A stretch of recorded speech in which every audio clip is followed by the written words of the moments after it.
Ik steen hier dus van jou als interim vastzitter, maar jou hebben zelfs ik 4 jaar lang vastzitter geweest van het schreeuwersboen. Dat wie, als ik het goed had, van 1984 tot 1990. Maar even om te aan, wat voor eer dat het is. In 1984 wie ik nog net in je ben en in 1990 wie ik nog maar correct uit de ruften, maar wie dus al heel wat uit de wijs zet. Ja. En dat hij ook dient trouwens onder het biert wordt de balg eronder en de beelig erop. Hier kon begrepen. Ik neem een paar dingen onder riolering is het beurzenstelsel op een scheppen gingen en onder riolering onder oren hij hem de Nacht van de Poëzie en de Joost Halbertsma bedenking op poorten zetten en zodat ik begrepen hier wie dat ook een succes. Maar nou verder... en we hebben zelfs het uitjouwerscontract in het Fries gebracht. Oh, correct, juist. Ja, en een juridisch goed Karel in. Ja, correct. Oh, dus dat ik weet net of er gewoon broek wordt, maar het bestaat wel. Het bestaat wel, ja. Dat weet ik eigenlijk zo naar die eens zoeken. Dan moet je wel eens even dat lief zijn. Ja, dat zijn we even de shit, ja. Goed te zitten, ja. 90 hier is op hemzelf al een tegen respectabele leeftijd. Maar als men dan echt nog eens aan Moorsk oeuvre opbouwd had, dwingt het namens te meer respect aan. Moorsk is het woord dat bij mij opkomt, want je hebben zo'n poëziebondels, 24 romans, in je werkjeften, 3 novellen, in je werkjeften en 12 verhalenbondels uitjong, als ik me net verteld heb. Verder hebben we nog heel vaak de Rail Jortsma-prijs won. De laatste in mijn bed hier, namelijk 33 jaar lang. Dat, om er even aan te gaan, ook voor ere altijd is dat ik hier als broekje een laudatio uitspreken mag. En, net te vergeten, hebben we ook zelfs in 2011 de Gisbert Japiksprijs in Walsert in ontvangst genomen.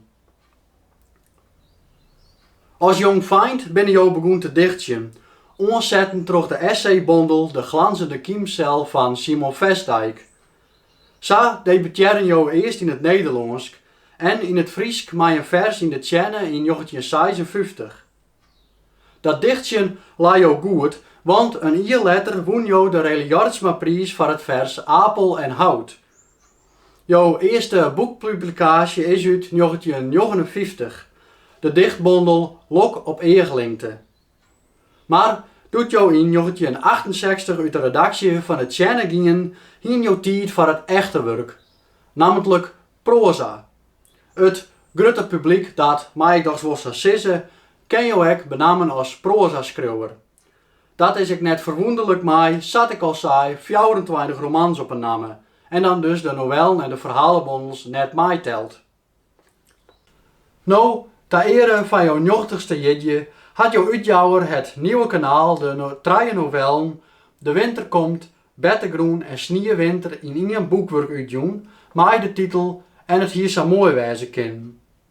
Een fraaie uitjefte dat jou zelfs de vormjouwing van dien hebben.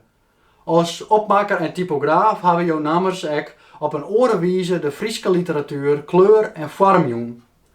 Het kan maar zo wijzen dat mensen dan wel net een Van der Ploeg in de hoes hebben, maar wel een boek in de kast hebben dat jou de vormjouwing van verzwargen hebben. Hoe is het dan om met iemand te werken die het zelf schreeuwt, boeken vormjouwt en teffens stiegen belezen is? Ik ga jou uitjouwer Wim de Vries daarvan bellen. Op mijn vraag hoe het de geerwerking mij ondervindt, zei het direktst plan uit: geweldig, ik kan niet anders zeggen. Hij vertelde verder dat jouw tiege disciplinaire werkje, moas en middies. Van die discipline tjoeg het vanzelfs de grote humanigte publicaties.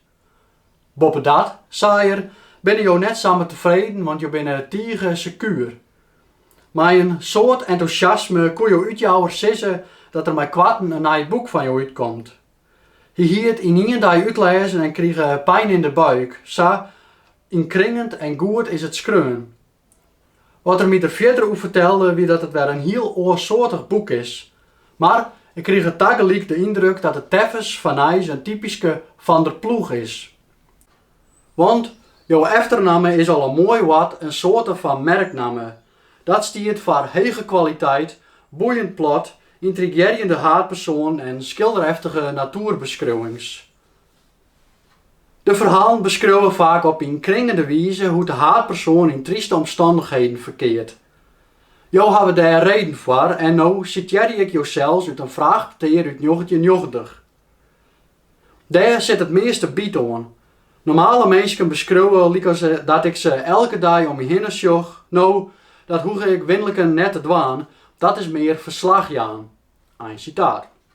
De D spelen daarbij een grote rol. De personages in jouw boeken zitten al meest in een liedse loegen. De winter is, zat schijnt jou altijd op literair met favoriete seizoen. Een kwart citaat uit de novelle De winter komt.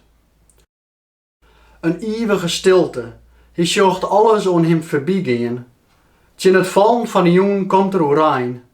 Hij stiert in het door en zocht sneeuw met skene streken door het gongslucht snijden. Als had het sneeuwjaaien hem in een besnijing, squat er wat in hem. Als het de door efter hem dicht loopt, hut en krachtig, als maaie dingen dat er ondernemen wil, net misleer stiert er op een hark. Als laat er niet meer van hem en wiekt alles om hem waai. Bij jouw merknamen moet vanzelfs ook het skymerk taalgebruik neemt worden. Jo maaie graag, als ik dat word, broeken maai, uit Frensig Fries broeken. Soks komt in een receptie ook naar voren en dat is naar mijn bedenken ook een reden waarom mensen jouw werk zo graag lezen maaien. Ik al zal het oren weer afschrikken. Jouw idioom is zo geweldig en groot en ik ga me vertellen laten dat een corrector wel eens eert het verbeteren te maken, maar jou hem of haar te plak zetten moeten om wat er stiert om het delen wat goed Fries is. Ta eindje besluit wil ik nog even waarom naar het feit dat jou als dichter begon binnen. In het bijzonder wil ik waarom naar het vers Vingertaast op het wetter uit jouw allereerste Friestalige bondel Lok op Egelingte. Vingertaast op het wetter. God schoep het lood en de gedichten zonder alfabet in één neem. Zonder namen, ik sliep worden als vloeibaar glas, die ik net meer betjutte als een vingertaast op het wetter. Mij denkt dat er wel steld worden kan dat jouw worden volle meer betjutte als een vingertaast op het wetter. Maar zang grut en monsk oeuvre kolket het te roer.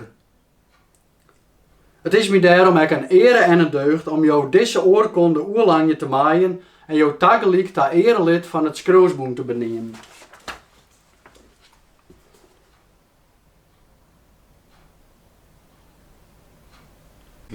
Nou. Wat? Keurig. Wat ziet er mooi uit. Ja, hè? Ja. Jongen. Mooie linten op de zitkant. Ja. Prachtig. Mooi. Nou, dat wordt dus Ja. deugd. Ja. Maar doen we morgen. Ja, zelfs ja, die nog een plakje Hij houden. gaat er voor wel meer heen. Dit is soort vol. Ja, juist. Ik kan net zo vol met bij. Nee. Nou ja, en bosbloem zelfs, ja. Nou, dank u wel. Dan lees je even dan. Ja, best genoeg, hè. Hier even zitten. Ja, nou goed. Hier en daar en hier en daar. Ja, prima.